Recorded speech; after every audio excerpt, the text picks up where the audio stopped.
Pour Corinne Gros, conseillère en fleurs de bac et facilitatrice de compréhension de lettres, je voulais parler aujourd'hui un petit peu des blessures émotionnelles. Bon, c'est un petit peu mon domaine et puis j'adore ça parce que je les expérimente moi-même et je suis devenue une experte de mes émotions, en tout cas à moi. Et voilà, ça a été tout un chemin. Et en fait, l'émotion, j'ai pu les toucher parce que j'ai lâché le mental, en fait. C'est-à-dire que tant que j'étais dans le mental, à ne pas laisser place à mes blessures, puisque en fait, à un moment donné, mon système s'est mis en mode pour ne pas être blessé et revivre mes blessures, mes traumas, on va dire ça comme ça, d'abandon, voilà, en tout cas tout un tas de choses. Mon système a mis en place un système, c'est pour ne plus avoir mal, je vais contrôler. Ça, je parle bien de moi. Et pour ne pas souffrir, je vais contrôler ma vie pour aller jusque-là. Donc voilà, j'ai tout bien fait. Hein. À un moment donné, j'ai été mariée, j'ai eu 2 enfants. Et sauf que dans le contrôle, quand on est dans ce contrôle-là, c'est qu'on ne laisse pas la place à ce que l'extérieur vienne pour venir détruire et ce qui était moi ma zone de confort, ma zone de sécurité, on va appeler ça comme ça, ma zone de sécurité. Ma famille, mes enfants, c'était ma zone de sécurité. Et j'ai voulu protéger ça. Donc en voulant protéger ça, je vous dis par du contrôle. Le contrôle, c'est personne ne vient dans ce bloc.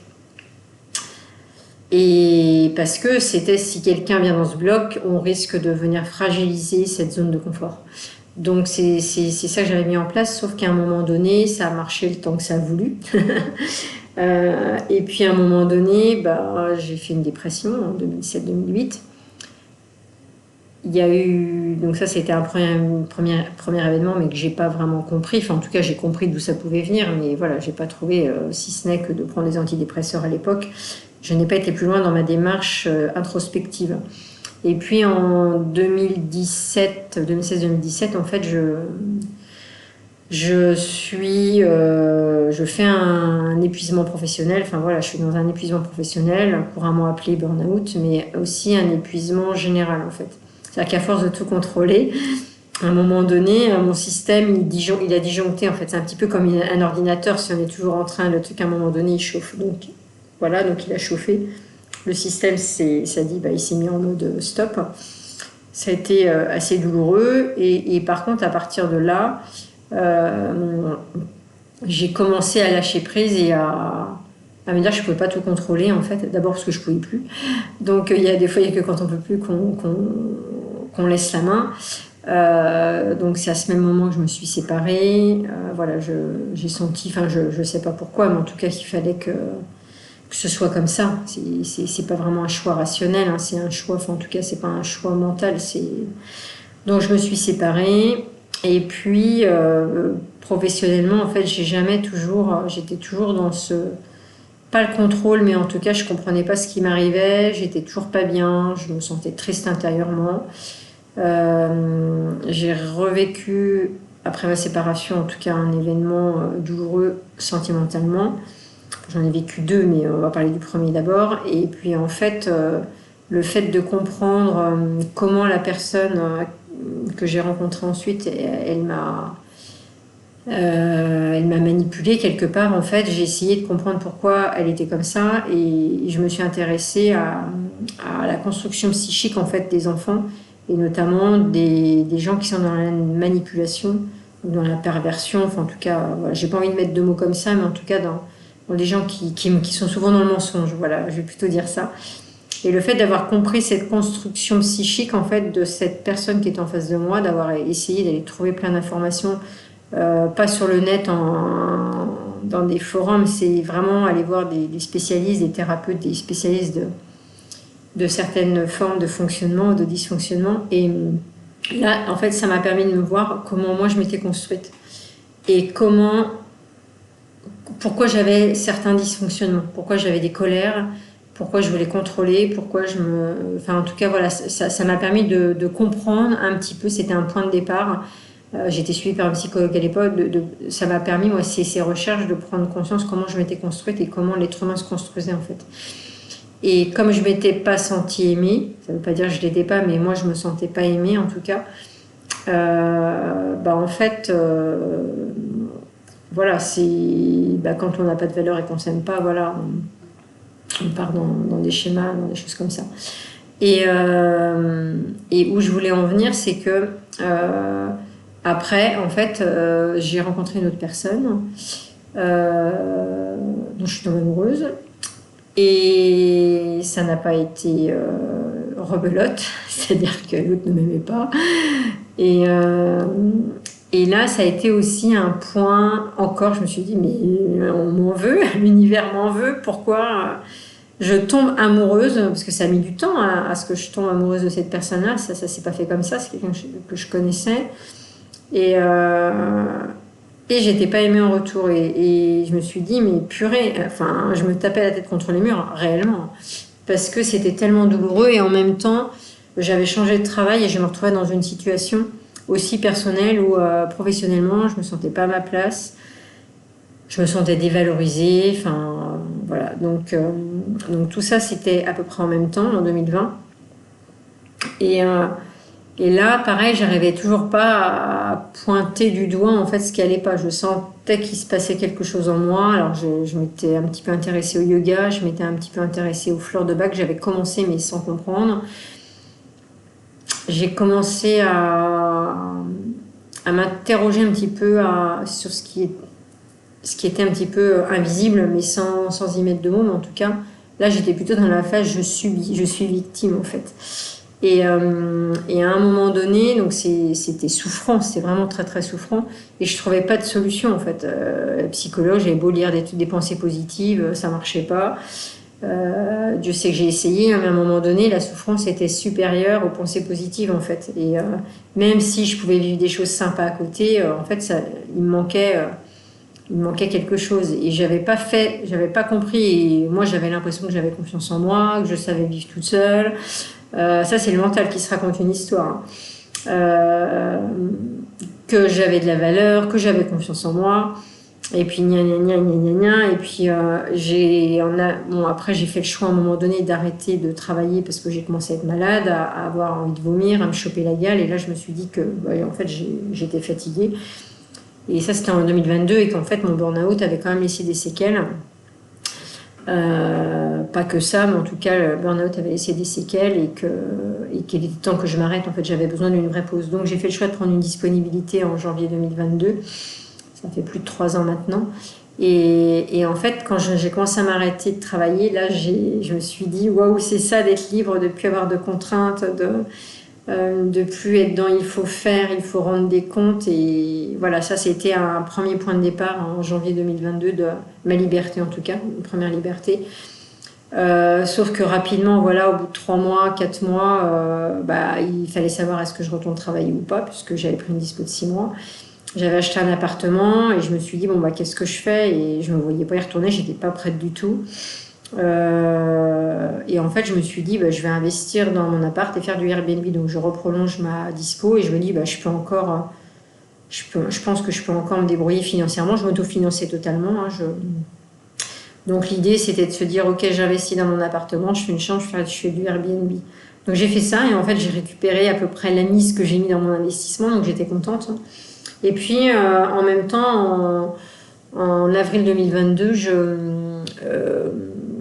à un moment donné, en fait, je commence à croire à ce qu'il se passe vraiment quelque chose ailleurs. Quand je dis ailleurs, c'est dans l'invisible. Puisque je vois, en fait, je suis au bord de la mer, je ne sais plus à quel moment, et je vois un camion. Et dessus, c'est marqué couronne. Et je ne sais pas pourquoi ce mot, il me vient. Le mot couronne. Et je me dis, voilà, je prends. Enfin, j'étais pas du tout dans des connexions, dans les synchronicités à l'époque. Et en même temps, ça faisait un moment que je commençais à m'intéresser au mot du corps, qu'est-ce que ça veut dire, etc. Et il y avait un site d'une femme qui fait de la libération psycho-émotionnelle. Et je tombe sur son site et je regarde les séminaires et je me dis, tiens, ça a l'air d'être sympa ça, est-ce que j'y vais, est-ce que j'y vais pas? Et je regarde l'adresse et là, je vois Marseille, La Couronne. Et là, je me dis, bah, c'est un signe, il faut que j'y aille, en fait. Donc, ça a commencé un petit peu comme ça. Et là j'ai des frissons. Ça a commencé un petit peu comme ça. Je me suis dit, bah, je sais pas pourquoi, mais il faut que j'y aille. Donc, je m'inscris, sauf qu'il y avait, en fait, il y avait plus de place. Mais je me dis, de toute façon, ce séminaire-là, il est pour moi. Dans mon agenda, je bloque 7 jours au mois d'avril. Je sais que je vais y aller. Et mon fils, il me dit, bah, ça va pas, tu vas pas espérer que quelqu'un se désiste. Je demande pas ce que quelqu'un. Je dis juste que je sais que je vais y aller. Et la formatrice me dit, ben voilà, pour l'instant vous êtes sur les attentes, il n'y a pas de place. Ok, mais moi je reste hyper confiante, je sais que ce séminaire est pour moi, je sais que je vais y aller. Pas loupé, 3-4 jours après, je crois, enfin en tout cas quelques jours avant, je veux dire, le séminaire, ben en fait je reçois un appel de la formatrice qui me dit, ben voilà, il reste, quelqu'un vient de se désister, il reste une place. Le premier qui me dit oui, il l'a. Et là, moi j'ai dit, bah oui, tout de suite. Et ça a été les premières croyances en quelque chose, en fait, en disant que quand on écoute son intuition, en fait, on est au bon endroit. Et je vais à ce séminaire-là, et pendant ce séminaire, j'ai accès à de l'information, de la compréhension. On est une vingtaine. Surtout par rapport aux mots du corps, parce que l'idée, c'était de faire le lien avec les mots du corps. Et en fait, je vois ce qui se passe pour les autres, je vois comment la personne interagit avec les autres, la formatrice ou l'accompagnatrice, on l'appelle comme on veut, et comment elle met en lumière, quels sont les liens qu'elle met en avant, en tout cas. Et je me dis, ouais, mais c'est génial ça. Enfin, pour moi, ça a du sens, en tout cas, ce qu'elle dit, ça résonne en moi, ça a fait quelque chose. Et là, je me dis, mais en fait, donc moi, j'avais des segments de nez. Et elle me dit, mais en fait, les segments de nez sont en lien avec une perte de joie. Une perte de joie et perte de joie égale tristesse. Et derrière la tristesse, il peut y avoir de la culpabilité et de la colère. Et moi, je me dis, bah non, dans le mental, hein, ça c'est le mental qui dit non, moi je suis pas en colère, je me sens pas coupable de quoi que ce soit. Et sauf que, à un moment donné, il y a 2 événements. En fait, je sais pas si c'est sur 2 séminaires différents, mais en tout cas, il me semble qu'aussi. Il y a un premier événement où une femme raconte son histoire, en fait, une histoire qu'elle a eue. Elle est sur une phase de libération émotionnelle et elle raconte ce qui s'est passé. Et moi, je sens que mon corps, c'est pas agréable, en fait. Et il y a un truc qui monte, il y a un truc qui monte en moi, en fait, dans le corps, et en même temps, mon nez explose de sang. Mais quand je dis l'explose, il y avait du sang partout, en fait. Et là, la formatrice me dit, tu vois, Corinne, là, ton corps, il peut pas se tromper. Ça veut dire que tu vois bien que l'émotion est en lien avec le mal, quelque part. Et là, forcément, en plus, ça résonnait. Et en effet, il y avait de la culpabilité sur un événement. Que je pensais régler, que je pensais anodin en fait, et puis quand j'étais petite. Et sauf que là, j'ai pris conscience qu'en fait, nos blessures d'enfant, enfin ce qu'on vit dans l'enfance, en fait, a un impact sur notre vie présent. Voilà, c'est là que j'ai commencé à prendre conscience de ça. Et qu'on avait beau dans le mental se dire non, c'est bon, c'est oublié, j'ai tout mis dans un paquet. Alors on peut faire ce choix-là de tout laisser dans l'armoire, hein. Chacun fait comme il veut, mais à partir du moment où moi j'avais besoin de compréhension, forcément j'ai ouvert la boîte. Et quand on ouvre la boîte, après elle ne s'arrête plus. Et ça a été libérateur parce que ça a été mais ça veut dire que je peux aller mieux en fait. Ça a été une source de mais si le corps fonctionne comme ça, j'ai aussi compris schématiquement comment fonctionnait le cerveau émotionnel, ce qu'il venait nous dire et comment on pouvait se libérer de certaines blessures. On peut appeler ça trauma, on appelle ça comme on veut. En tout cas, on peut appeler ça couramment trauma. Et un trauma, ce n'est pas forcément avoir été violé, agressé. Une blessure, c'est avoir ressenti quand on était enfant quelque chose qui était injuste, qui était pas juste, qui était triste. Voilà, en tout cas, il y a pas une petite fille qui se fait soulever sa jupe quand elle a 7 ans et qui se sent humiliée. Elle a le sentiment d'humilier, il est à la même échelle que quelqu'un qui se fait violer en fait.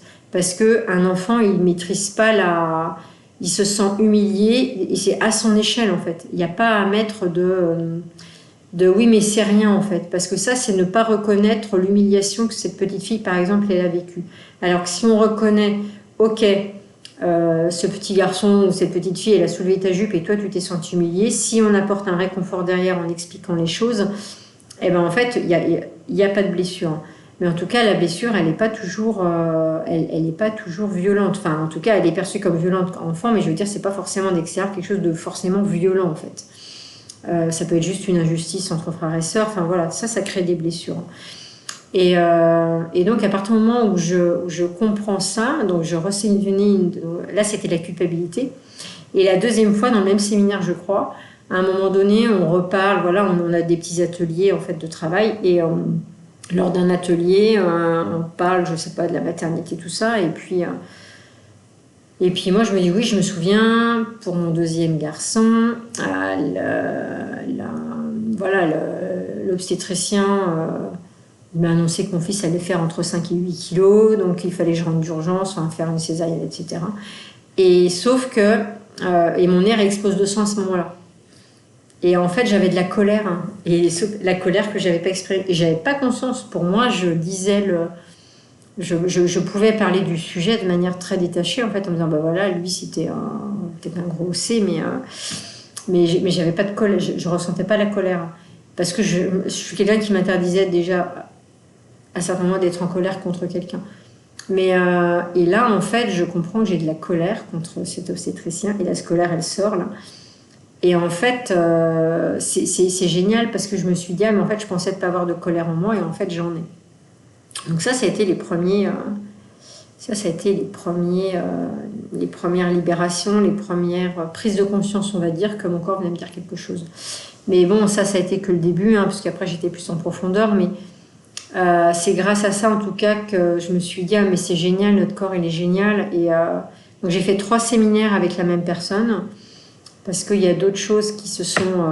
voilà, j'ai fait aussi un séminaire sur l'abondance, mais en tout cas, j'ai fait 2 séminaires intensifs et un séminaire un peu plus court de 4 jours. Et ces séminaires m'ont vraiment apporté la voie de la guérison, le chemin de la guérison émotionnelle. Je parle de la guérison émotionnelle, je ne passe pas forcément de la guérison physique, parce qu'après chacun...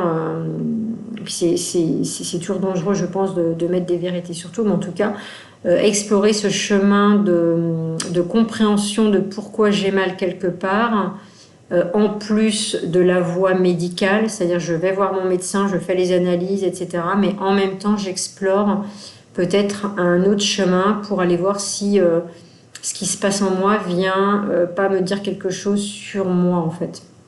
Et on n'a pas toujours envie de le faire parce que, et ça s'entend, parce qu'on n'a pas les ressources, on n'a pas envie, parce qu'on n'a pas envie d'aller soulever les tapis, on n'a pas envie d'aller déterrer des cercueils. Et moi, je l'ai fait et vraiment, ça m'a pris 2 ans et demi. Ça a été vraiment, heureusement que j'étais en dispo, en fait, ça a été un travail intensif en termes énergétiques, parce que quand il y a une prise de conscience qui vient, en fait, ça, au niveau du cerveau, il se passe vraiment quelque chose. Moi, j'ai eu ce matin une prise de conscience sur une culpabilité. Ben, en fait, c'est génial parce que ça sort, mais le fait que ça sorte, ça demande de l'énergie. Et après, il y a la phase de récupération un petit peu où, pouf, en fait, ça s'écroule. Donc ce matin, j'étais crevée. Heureusement, je suis au bord de la mer. Là, j'ai déménagé pour quelques mois. Donc je suis dans un autre pays et je suis allée me régénérer ou me libérer. En tout cas, je suis allée me laver. Et d'être dans la mer, ça m'a fait énormément de bien. Mais ce que je veux dire, c'est que l'émotion, elle peut, quand on a des prises de conscience, elle peut être épuisante, elle peut être éreintante, elle peut être fatigante, en fait. C'est pas anodin, parce que tout d'un coup, on se dit « Ah, mais je comprends pourquoi j'allais pas bien depuis quelques jours. » Voilà. Donc, voilà, j'ai vraiment été pendant 2 ans, enfin 2022, 2023, 2024, j'en ai en 2025, ça fait 3 ans. Mais vraiment, pendant les 2 premières années, je me suis décortiquée, en fait. C'est-à-dire que dès qu'il y avait quelque chose, dès que je sentais quelque chose, je dis « Ok, c'est quoi? Qu'est-ce que ça vient de dire ?» Et c'est génial parce que c'est épuisant, mais par contre, c'est salvateur. C'est aller vers l'amour de soi, c'est aller comprendre. Et puis, en fait, c'est aussi arrêter d'aller accuser l'autre qui nous fait du mal, en fait. C'est toujours plus facile de dire « Lui m'a fait mal, elle m'a fait ci, elle m'a fait ça. » Et en fait, ok, sauf qu'on n'a pas le pouvoir sur l'autre, en fait. On a le pouvoir que sur soi. Donc, c'est plutôt de revenir à soi et de se dire « Ok, face à la situation, il s'est passé ça aujourd'hui. Moi, face à ça, je me suis sentie comment? Et quand on ramène à soi, c'est moi, je me suis sentie pas respectée, par exemple. Eh ben, ça veut dire que soit je l'explique, soit je l'explique pas, mais en tout cas, je peux mettre la personne à distance. Mais au moins, on prend conscience, ok, par exemple, je me suis pas sentie respectée dans cette situation-là. Aujourd'hui, je n'accepte plus ça. Ça veut dire on aura cette capacité de mettre à distance la personne. Alors que si on ne fait pas ce travail-là, on va toujours accuser l'autre, mais on va rester dans ce schéma-là. Parce qu'on pense toujours que c'est la faute de l'autre. Et après, l'autre ne fait qu'appuyer à un endroit où on a mal. Si on se respecte, c'est à nous de nous respecter en fait. Si ce que nous dit la personne, ça ne nous convient pas, c'est merci, mais j'ai pas besoin. Et ça sert à rien d'aller être dans le jugement, d'aller critiquer tout ça, parce que ça ne fait qu'empirer en fait votre énergie en basse énergie. Donc ça, c'est vraiment des choses que j'ai vécues. Je vous dis, je pouvais être quelqu'un de jugeant, je pouvais être quelqu'un qui pouvait critiquer, je pouvais être quelqu'un qui pouvait dire bah, non, mais ça sert à rien de pleurer pour ça. Enfin voilà. Et j'ai vraiment fait un virage à 360 degrés. En fait, j'ai été retrouver ma lumière, j'ai été surtout trouver l'amour de moi. Et aujourd'hui, je me sens vivante, je m'aime, et c'est pour ça qu'en fait, je suis aussi en capacité de me pardonner, en fait, les choses pour lesquelles je suis pas forcément fière, des fois, hein, même avec mes enfants. Et une fois qu'on se pardonne déjà à soi-même, ben, on peut pardonner aux autres, en fait. Pardonner, ça veut pas dire oublier que tu m'as fait mal, c'est je me souviens que tu m'as fait mal, mais je te pardonne, c'est plutôt pour se libérer soi, en fait, pas nourrir une rancune, une colère contre quelqu'un, parce que ça sert à rien. Enfin, ça sert dans ce que je vais dire, ne prenez pas tout comme... à un moment donné, la colère, elle est utile. Mais on ne peut pas rester dans la colère, c'est ça que je veux dire en fait. Si on reste toujours dans la colère que l'autre c'est un connard, l'autre c'est celui qui m'a fait mal, l'autre c'est celui qui... En fait, on n'avance pas sur soi. Voilà. Et pour ma part, ça a été long de prendre conscience de ça. Et aujourd'hui, ma démarche, c'est... J'ai mis en place une formation justement pour permettre aux gens de prendre conscience de ça beaucoup plus rapidement en fait.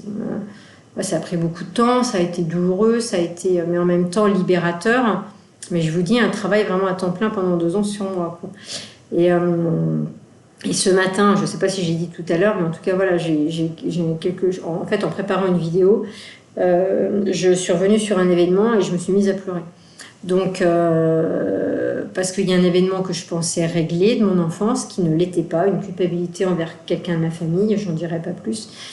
Et en fait, c'est revenu, mais comme ça, en fait, je m'y attendais pas du tout.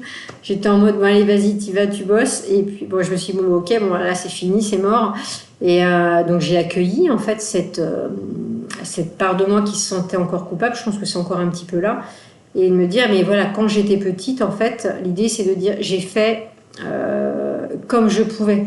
Parce que c'est l'impuissance qui est revenue ce matin aussi, culpabilité, l'impuissance. Et en fait, c'était de dire, à l'époque, je pouvais pas faire plus, en fait. La petite fille, parce que le mental, lui, il se dit oui, mais... Sauf que la petite fille que j'étais à l'époque était impuissante face à la situation. Et sauf que moi, je l'ai pris comme j'aurais dû faire. Hein. J'aurais dû l'aider, voilà. Donc, j'ai créé une culpabilité chez moi. Voilà, donc ça, voilà, c'est un petit peu le schéma. Et elle était toujours là, cette culpabilité-là. Donc, elle sortait, hein, je suis quelqu'un qui me cogne assez souvent. Donc ça c'est un exemple, mais ce que je veux dire c'est quand on commence à comprendre comment ça fonctionne et qu'on est ok avec ses émotions, même si ça peut être un moment désagréable au début, quand on n'est pas habitué à accueillir ses émotions, en fait c'est ok, j'accueille ce qui se passe en moi et qu'est-ce que j'en fais.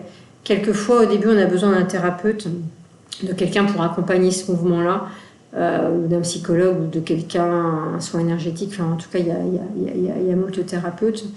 Moi, je ne suis pas thérapeute, je ne suis pas psychologue, mais j'ai appris à ne pas avoir peur de mes émotions, en fait, parce que c'est ça le plus important. C'est si on a peur de ce qu'on va trouver, en fait, notre système, il se met en alerte parce qu'il a peur de revivre quelque chose de douloureux, et c'est OK, hein, on n'est pas toujours... c'est pour ça que d'être accompagné au début, c'est bien. Mais en tout cas, à partir du moment où on commence à être à l'aise avec ses émotions, à ce qu'elles viennent nous dire, on les accueille. Et quand on les accueille, après, on peut se libérer. En tout cas, on peut prendre conscience de « Ok, j'ai ça en moi, mais j'ai plus envie. Voilà, je me pardonne, etc. » Il y a tout un chemin. Chacun fait comme il peut avec ça. Je vous dis, il peut vraiment se faire aider, écrire, dessiner. Et si besoin, vraiment se faire accompagner par quelqu'un de compétent pour pas se retrouver dans... Il y a des fois dans les choses qui reviennent... ça peut être des choses qui peuvent, pour ma part ça m'est arrivé une fois, se retrouver dans un état intermédiaire, c'est-à-dire il y a un truc qui est remonté, qui n'a pas été pris en charge, L'avantage que j'ai, c'est que ça me faisait pas peur parce que je me suis dit, ok, il y a un truc qui a remonté qui n'a pas été géré et qui est entre deux en fait. C'est-à-dire que c'est comme si dans mon mental, j'étais, enfin dans mon cerveau, c'était pas casé. C'est-à-dire, il y a un truc qui est ressorti du panier, mais il est encore pas classé. Donc il est là et je sais pas comment faire. Et heureusement, donc c'était de la peur et je pleurais en fait. Et je maîtrisais pas en fait. J'avais beau me connaître, là j'ai l'impression que je maîtrisais pas la chose. Et c'est vraiment une peur qui est sortie de nulle part. Et en fait, j'ai fait appel à un ami qui fait des soins énergétiques. Il est venu, il m'a fait un soin et en fait, le truc, il est parti. C'est-à-dire qu'il y a une énergie qui était en moi de peur et lui, il a réussi à la dégager en fait. Donc, vous voyez, il y a plein de manières. J'ai utilisé plein de méthodes pour me libérer de certaines choses. J'ai expérimenté des choses, j'ai essayé. Il y a des choses qui me conviennent, il y a des choses qui ne me convenaient pas, mais globalement, tout me convient. Mais d'expérimenter avec des gens compétents, c'est hyper important. Ça, quand vous allez vers un thérapeute ou vers quelqu'un, c'est toujours de voir un petit peu voilà, s'il est connu ou pas connu, parce qu'il y a des charlatans, hein, il y a des charlatans partout. Hein. Et surtout dans tout ce qui est en lien avec trauma, tout ça, il faut faire attention parce que vraiment, on peut, alors quand on est soi avec soi, qu'il y a un truc qui ressort, bah voilà, ce qui est important, c'est de se dire, ok, est-ce que j'ai quelqu'un qui peut m'aider derrière? C'est ça surtout, en fait. Est-ce que j'ai quelqu'un qui peut m'aider derrière? Moi, aujourd'hui, je sais que s'il y a un truc qui ressort, j'ai des personnes ressources autour de moi qui vont pouvoir m'aider, en fait. Et même si je me connais bien, voilà, ça c'est quelque chose d'hyper important. Donc en tout cas, voilà, les émotions, en fait c'est ce qu'on nous empêche de vivre. Hein. Et beaucoup chez les hommes aussi, ce que je vois, c'est que les hommes sont aussi beaucoup dans le mental, dans le faire, hein, dans l'action, et pas dans l'émotionnel, parce qu'on leur a aussi appris quand on montre ses émotions, en fait, on est vulnérable, c'est un signe de faiblesse. Moi-même, je l'ai cru, alors que c'est pas du tout un signe de faiblesse, c'est un signe c'est un signe d'être vivant, en fait. Enfin, je le considère comme ça, moi. Après, chacun le voit comme il veut. Ou alors que j'étais en dépression aussi. Des fois, j'ai pu entendre ça, mais en fait, en dépression, non, c'est juste que je suis dans une phase de libération de plein de choses. Donc, en fait, forcément, il y a un événement, j'accepte, je pleure, je soigne, et ça prend du temps. Et ça peut ressembler à une dépression, mais j'étais pas du tout en dépression pendant ces dernières années. Mais j'allais pas bien. Et aujourd'hui, je vais vraiment très bien. Il n'en demeure pas moins que, bah voilà, comme tout à chacun, je reste un être vivant avec des choses encore, des choses qui peuvent rester en moi. Mais en tout cas, accueillez vos émotions, essayez de ne pas vous bloquer. Et je sais qu'il faut de l'espace et du temps pour ça et que tout le monde n'est pas OK avec ça. Donc moi, je vais parler de ma formation maintenant. J'ai mis en place une formation pour justement vous... Alors avec moi, vous n'allez pas vous libérer, vous allez apprendre à comprendre comment vous fonctionnez en fait. C'est-à-dire, je me sers un petit peu des séminaires que j'ai faits, de ce que ça m'a apporté moi. Et je me dis qu'il y a certainement plein de gens en fait qui ne se comprennent pas, qui ne comprennent pas pourquoi elles ne vont pas bien, pourquoi elles sont en colère, pourquoi elles se sentent toujours agressées, pourquoi elles se sentent toujours pas respectées, etc. Et vraiment, cette formation, elle est assez complète. Enfin, elle est assez complète, voilà. J'ai aussi travaillé sur mon imperfection. Mais en tout cas, elle apporte au moins des éléments de base pour que vous puissiez commencer à avancer et vous poser des questions sur vous si vous avez envie de cheminer. Et l'idée, c'est que cet accompagnement, je me dis que c'est une formation, mais c'est un accompagnement. Ce que je ne voulais pas, c'était, parce que moi-même, je suis accompagnée pour développer mon activité notamment sur Insta, et je me suis rendu compte que ça ne me convenait pas, l'accompagnement que j'avais, puisque c'est pas un accompagnement personnalisé, et que moi, j'ai besoin d'être dans un lien de confiance avec quelqu'un. Donc, j'apporte une partie, on va dire, théorique, de cours sur différents domaines. C'est pas des choses lourdes à digérer, hein, c'est vraiment des compréhensions de base qui sont équivalentes à peut-être 6 heures à peu près de cours, on va dire, d'enseignement que je vous donne. Alors je pense que je vais le faire par vidéo, je l'ai par écrit, mais par écrit je trouve que c'est moins vivant, par vidéo, et puis il y a un accompagnement derrière individuel personnalisé, c'est-à-dire que j'ai vraiment à cœur que la personne, quand elle vient vers moi, je lui explique ce que c'est qu'une émotion, ce que sont les croyances limitantes. Enfin voilà, je parle de tout un tas de choses. Et d'aller voir avec cette personne-là, dans sa vraie vie quotidienne, en fait, à quoi elle est confrontée. et lui apprendre à se décoder elle-même, en fait, apprendre à fonctionner, voir comment elle fonctionne, comment son système il fonctionne. Et voilà. Et après, moi, j'ai pas la réponse. Par contre, je vais juste vous apprendre à vous dire, ok, par exemple, là, on va essayer de faire un cas pratique. Il y a une personne qui vient me voir et qui me dit, ben voilà, hier, j'étais en famille. Je me suis pris la tête avec mon frère ou avec ma sœur. Et là, moi, l'objectif, c'est d'aller décortiquer. On peut rester avec ça, hein, si on a envie. Hein. Se dire, moi, j'ai pas envie d'aller chercher. De toute façon, c'est de sa faute. Ok, chacun fait ce qu'il veut. Mais si vous rentrez dans cette formation avec moi, cet accompagnement, c'est d'aller voir ce qui se joue derrière. Qu'est-ce qui s'est passé hier pour que vous vous sentiez agressé, en fait, ou qu'il y ait eu du conflit. Et vraiment, je me sers vraiment de mon enseignement, de mes propres expériences, aussi de bouquins, les accords Toltec. Enfin voilà, je continue à m'enrichir de mes expériences et d'autres. Voilà. Et donc l'idée, c'est de faire un travail sur 3 mois ou 6 mois. Il y a plusieurs tarifs. Donc je vous invite à, si vous voulez en savoir plus, en fait, à prendre contact avec moi à Corinne, donc CORINNE, GRAUX49@gmail.com. Vous pouvez aussi aller sur mon site internet corinne-gros-fleurdebac.fr. Voilà, il y a des informations. Mon site, je suis en train de le remodifier parce que je l'avais mis sur la fleur de bac et aujourd'hui, je veux un petit peu plus viser sur ma formation, sur mon accompagnement. Je vous rappelle ce que je vais vous donner, je ne vais pas vous libérer de choses, c'est vraiment vous apprendre à être autonome dans votre processus personnel d'évolution en fait. Si vous en avez marre de votre fonctionnement actuel, de vos schémas actuels, c'est vraiment de vous aider à avancer. Si vous voulez en savoir plus, si vous voulez un premier rendez-vous d'un quart d'heure, 20 minutes pour discuter avec moi, pour voir un petit peu si je peux vous aider, vous accompagner, envoyez-moi un mail et puis voilà, on pourra discuter et puis voir à partir de quand on pourra commencer. L'idée dans l'accompagnement quand même, pour aller dans les détails, c'est d'avoir un rendez-vous tous les 15 jours individuel d'1 heure à 2 heures selon, voilà, il n'y a pas de...